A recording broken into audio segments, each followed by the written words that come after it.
They graduated, they got jobs, they're working full-time, and yet, they're still in their childhood bedrooms.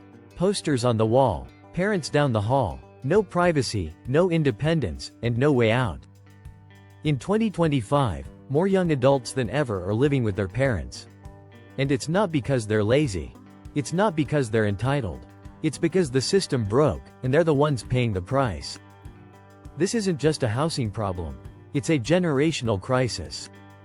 Remember when moving out at 18 was a rite of passage?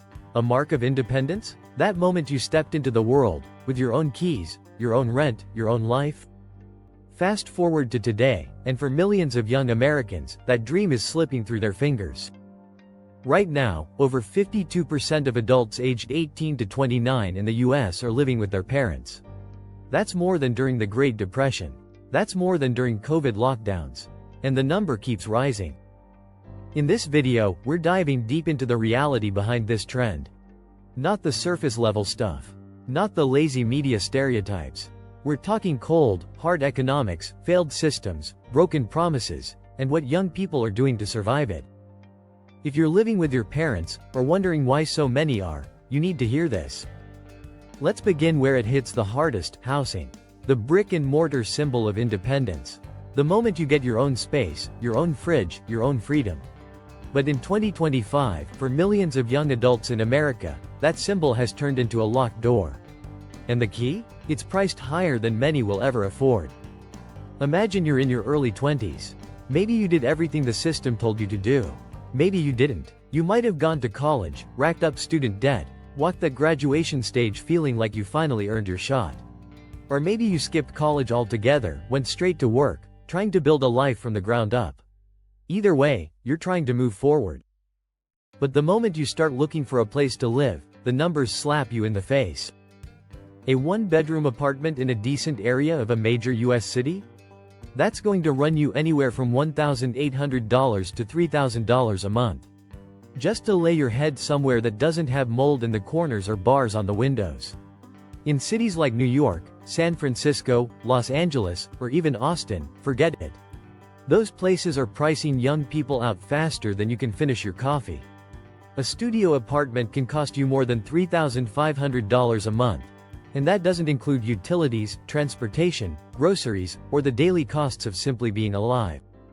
So now you're stuck doing math like a magician, juggling rent, gas, health insurance, phone bills, and the lingering shadow of student debt. You're making $50,000 a year, maybe $60,000 if you're lucky or in a solid industry. But after taxes, that's closer to $3,500 a month. And your rent alone is eating half of it.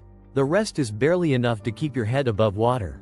Saving for the future? Starting a family? Investing in anything beyond your next meal? Laughable. And we haven't even started talking about homeownership, the original American dream. Once upon a time, owning a home was a realistic goal. In 1970, the average home in the US cost around $23,000. That was about 3 times the average household income. It meant if you saved, if you worked hard, you could afford it. Your parents or grandparents probably did. They bought homes in their 20s. They had mortgages they could manage. Some even did it on a single income. Now, fast forward to 2025. The median home price in the US is hovering around $420,000. In many metropolitan areas, it's far worse. A modest house in Seattle? $750,000.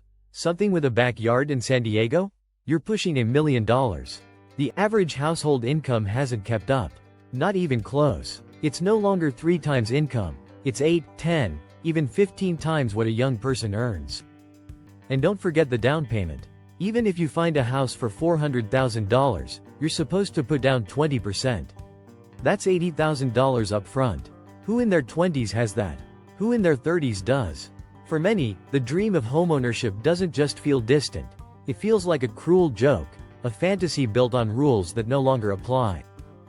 Then there's debt. The kind you don't see in pictures on Zillow or Instagram, but the kind that keeps you up at night. America's young adults are drowning in it. Student loans in particular are a ball and chain tied to an entire generation's ankle. The US collectively holds over $1.7 trillion in student loan debt. The average borrower owes around $37,000. That's not a car loan. That's not a home loan. That's a bet on education, on the promise that a degree would open doors. And for many, those doors didn't open. Or if they did, the rooms behind them were empty.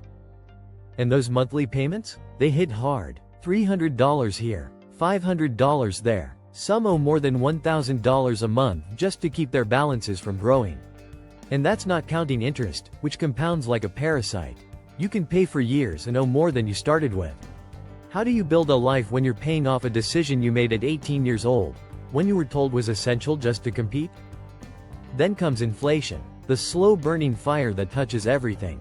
A dollar doesn't stretch like it used to. Gas is more expensive. Eggs? Forget about it. The cost of car insurance, utilities, streaming services, internet, everything is creeping up. And while the government might say inflation is stabilizing, it doesn't feel like at checkout. It doesn't feel like it when you order takeout and it costs you $25 for a basic meal. It doesn't feel like it when your rent goes up $300 without warning because market conditions change. And amid all this, wages remain mostly stagnant. Sure, some sectors are offering higher salaries, but not enough to match the rising cost of everything else. The minimum wage? Still stuck in time in most states. Entry-level jobs haven't kept up with reality. So now, you have a generation of young people who are working harder, longer, and smarter, and still falling behind. This is where survival mode kicks in. And for many, that means one thing: going home. Back to the bedroom you grew up in. Back to a house that may or may not feel like your own. Back to rules, boundaries, and the strange reality of being an adult with a full-time job who still has to say, "I'm home, Mom." And for some, that's devastating. Because the move back home doesn't just challenge your finances, it challenges your identity. We're conditioned to believe that independence equals success. That freedom equals value. That moving out, paying rent, owning a home, that's what makes you grown. So when life forces you back into your childhood home, it feels like regression. Like failure. Like a secret you hope no one finds out. But here's the uncomfortable truth no one wants to admit. This isn't a personal failure. It's systemic. The economy wasn't designed for this generation to succeed the way their parents did. The opportunities are fewer. The costs are higher. The safety nets are thinner. So young people are adapting, not because they're lazy, but because they're smart. And yet, the pressure doesn't stop with numbers. There's also the weight of culture, the expectations, the stereotypes, the guilt. We sold Millennials and Gen Z a dream.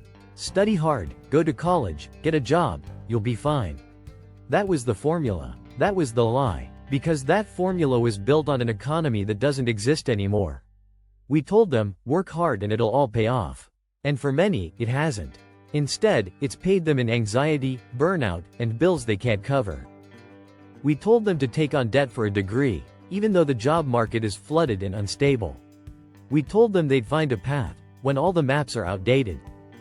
So they come home, they consolidate, they regroup, not because they failed, but because the game changed halfway through and no one gave them a new playbook. And even when they try to make it work, when they scrape by, live with roommates, work 2 jobs, drive DoorDash on the side, they're still met with judgment. Still met with people asking, when are you moving out? Or, why are you still at home? Or, aren't you a little old for that? That's the emotional tax. The part you don't see in the budgets and spreadsheets. The shame, the comparison, the fear that you're falling behind in a race you never asked to join. But here's the thing. This isn't just a housing story. It's a story about dignity. About the right to stand on your own 2 feet. About what it means to transition from youth to adulthood without being crushed under the weight of debt, rent, inflation, and false expectations. And it's about choices. Because more and more young adults are realizing that independence at all costs isn't always worth it. That paying $2,200 for a shoebox studio might not be a sign of success, it might be a trap. That struggling alone doesn't make you stronger, it makes you tired. So yes, millions are living at home. But they're doing it to survive. To strategize. To build something better. And slowly, the narrative is changing. Because this generation, they're not giving up. They're not waiting for the world to hand them a break. They're creating new paths. They're redefining success. They're realizing that sometimes, staying home isn't a setback, it's a stepping stone. This year, major news outlets are finally catching up. CNBC, Bloomberg, and the Wall Street Journal are publishing stories every week about adult children returning home. Redfin reports that more multi-generational households are forming than at any point in U.S. history. And here's the kicker. Developers are noticing. Some homebuilders are now marketing homes with in-law suites, only they're not for in-laws. They're for adult kids. Colleges are seeing declining enrollment as high school grads weigh whether 4 years of debt is worth it. Many are choosing trades, coding boot camps, or remote work instead. Even TikTok is filled with creators sharing how they live at home and still side hustle or invest. The stigma is fading, because the reality is too big to ignore. So if you're living with your parents, or thinking about it, here's the mindset shift. This isn't a setback, it's a strategic move, if you use it wisely. Here's what to do while you're home. Attack debt like it's an enemy. Use the rent money you're saving to crush student loans, credit cards, or build a fat emergency fund. Invest early, even if it's small. $100 per month into an index fund or crypto now beats waiting 10 years to start later. Build skills. Learn marketing, coding, video editing, sales. Anything that makes you income independent. Start a side hustle. Etsy, freelance, tutoring, digital products. Something that scales beyond your hourly wage. And most importantly, talk with your parents. Set boundaries. Define your goals. Make a timeline. Don't treat their home as a hiding place. Treat it as a launchpad. One young man I spoke with, Chris, 26, moved back in after losing his job in 2021. He stayed in his parents' basement for 18 months. No dating, no partying, just grinding. He paid off $18,000 in debt, built an online business, and moved out with savings, freedom, and peace of mind. It wasn't glamorous, but it was powerful. So don't buy into the shame. You're not behind. You're not broken. You're building. The American dream is changing. The rules are changing. And those who adapt, those who build wealth instead of just chasing independence, will win in the end. Thank you so much for spending your time with me today. I really appreciate you watching. If you found this useful, a like would be fantastic, and subscribing helps me keep creating content you'll hopefully enjoy. Please share your experiences and any questions in the comments. I always try to read and respond. Your support keeps this channel going. Until our next video, take care.